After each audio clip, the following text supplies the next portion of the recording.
So we're here at South by Southwest in Austin, and you just mentioned you walked to work. I did. I walked to work today. That's cool. It's insane. Well, it's nice when the industry shows up on your doorstep and you don't have to go too far. So I get on a lot of airplanes, and so it's nice sometimes not to have to deal with security and transportation, but just get on your tennis shoes and go to work. Completely. You told a great story yesterday before the screening of how this project came together and how you got to work with Al. Like everyone who loves movies, I mean, it's Al fucking Pacino. You know what I mean? Absolutely. So, what was it like? What was the experience like working with him, especially working with, like, I'm assuming is a hero of yours from his work? Yeah, he certainly is an icon and one of my idols. I designed this movie for him. It was written by Paul Logan with the seed of an idea that I'd had about Al after meeting Al. And so I wanted to access this vulnerability that he hadn't expressed on film in a while, a specific part of vulnerability, of kind of this almost a juvenile character, like an adolescent character coming through an older aged man. And so once the script was where I wanted it to be, I sent it to Al, and he immediately signed on to it without any reservations, really, and had some ideas, and they were all really collaborative and increased the intimacy of the portrait. And so it was just it was a bizarre joy to find someone that you've put on this pedestal creatively all your life as a viewer, as just an admirer of his work, and then you meet someone that's so down to earth and human and actually has a lot of these like attributes of youth. That it's really fun to engineer a performance that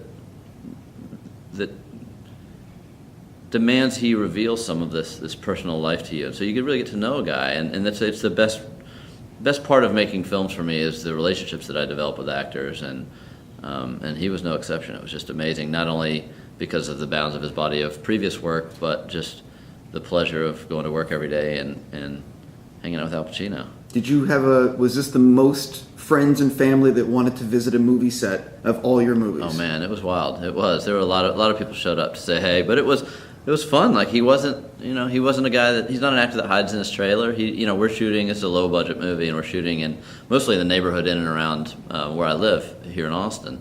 And he'd just be out on the street sitting in a chair reading the paper, and it was very casual, drinking a macchiato and having running lines and rehearsing and things like that. But it was very not as in the shadows and sheltered and protected as I was anticipating something like to be. So just the availability that I discovered through him, or that I was able to work with him in that way, was just amazing. How much longer was your first cut versus what I saw last night? We had a lot of cuts. I mean, there was like an 80-page script. I'm a big fan of this, of shoot short scripts, and shoot a lot of different options and do a lot of improvisation. And so we had multiple endings that we shot, and we had some more tragic than others. And so we played with it a lot. We played with the character. We'd shoot a scene one way, and then we'd try to shoot it. We shoot it dramatically, and then we try a comedic version of it, or we try doing it with no dialogue at all. And so we really experimented, and it was a very playful production process. So the editing room was equally that. Do we shoot that car accident? Do we use?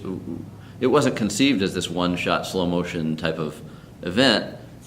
But when we were looking at the dailies, and Colin Patton, my editor, and I were looking at the kind of pace of the film, it just had this surreal quality that we really wanted to heighten the backdrop, heighten the universe that Manglehorn lives in. So the editing process for me is just a creative, playful arena rather than just constructing what you've shot and storyboarded and designed.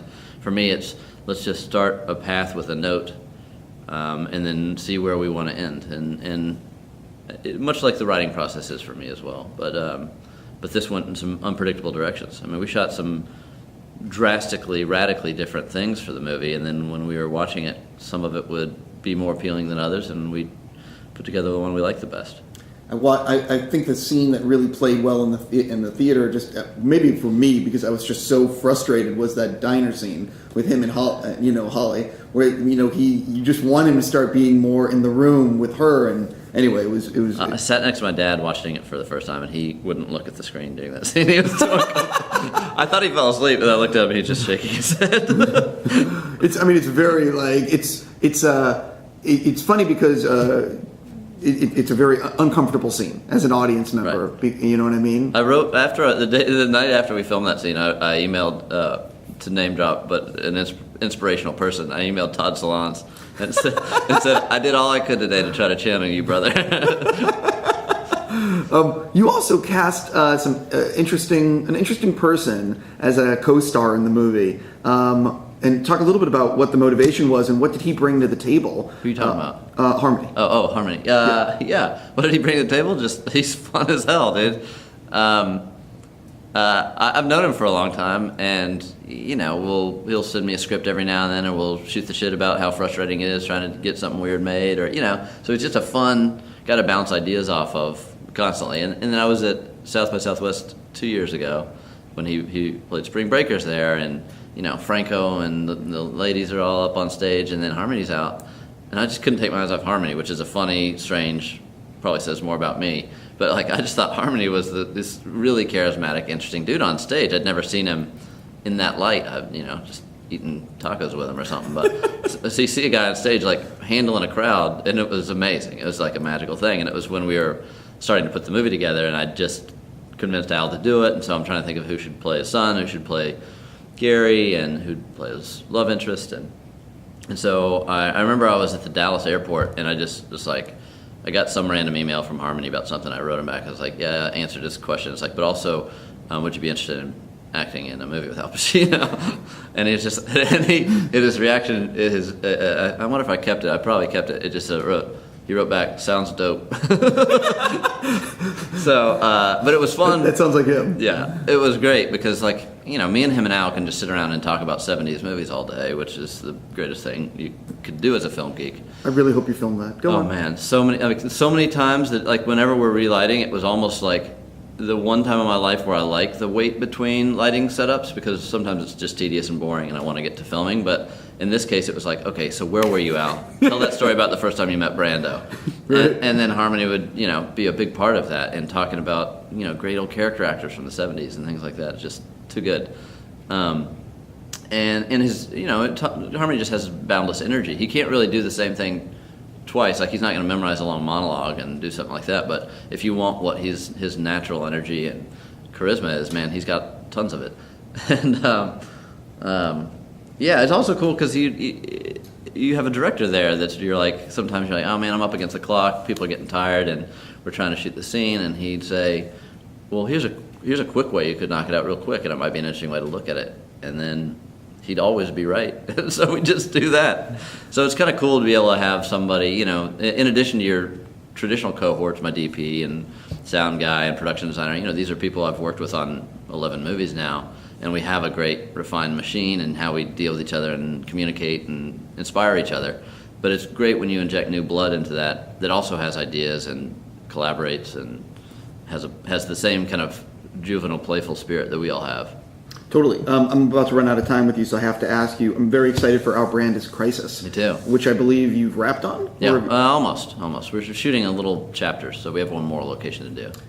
What can you tease people about it? And you landed a great cast. It's an amazing cast. Yeah, how did that all come together? Well, it came together. Sandra Bullock is the star of the movie, and we just put a great ensemble around her. Actresses like Ann Dowd and Zoe Kazan, and actors like Anthony Mackie, Billy Bob Thornton, Scoop McNairy, one of my favorites, and actually lives down the road here.